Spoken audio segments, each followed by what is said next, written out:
అందరికీ నమస్కారం. నేను మీ అన్నంరెడ్డి దీప్రాజ్. అయితే ఈరోజు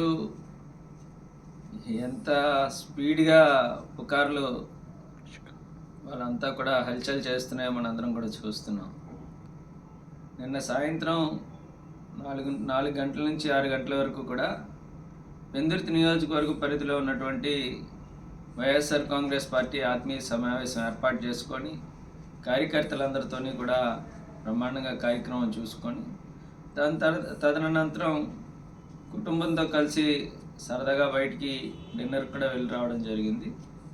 అయితే కొంచెం అనీజీగా అనిపించి గ్యాస్ట్రిక్కా లేదంటే ఫుడ్ పాయిజన్ అయిందా అనుకుంటే తెలియదు, కానీ చిన్న అనీజీగా అనిపించి తెల్లవారుజామున సుమారుగా 2:30-3 గంటలకి నేను హాస్పిటల్కి వెళ్ళడం, అప్పుడు 6 గంటలకల్లా నేను డిశ్చార్జ్ అయిపోయి బయటికి రావడం కూడా జరిగింది.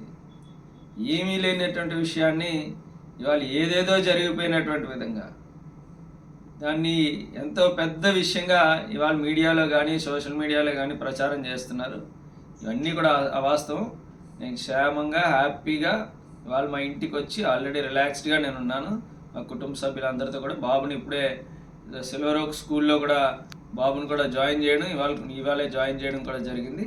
అంతా హ్యాపీగా ఉంది. ఎవరు ఎటువంటి సందేహాలు, ఇటువంటి వార్తలు వీటిని కూడా నమ్మకూడదని చెప్పి మరీ కోరుకుంటూ ప్రజలందరి దీవెనలు ఆశీస్సులతో మరింతగా పార్టీని బలోపేతం చేయడానికి మళ్ళీ ఏదైతే మనం అనుకున్న స్కెడ్యూల్ ప్రకారం కార్యక్రమాలన్నీ కూడా సవ్యంగానే జరుగుతాయి.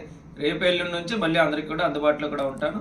ఇటువంటి తప్పుడు వార్తలు కావాలని ఏదో రకంగా మమ్మల్ని ఇంకా ఇప్పుడు ఓడిపోయినటువంటి బాధలో ఉన్నాం కాబట్టి దొరికిన ప్రతి విషయాన్ని కూడా ఏదో రకంగా దానికి 10 యాడ్ చేసి మమ్మల్ని తక్కువ చేయాలని చూసేటువంటి వాటికైతే భయపడేది లేదు. ఖచ్చితంగా మరింత ధైర్యంతో ప్రజల్లోకి వెళ్తాం. Thank you.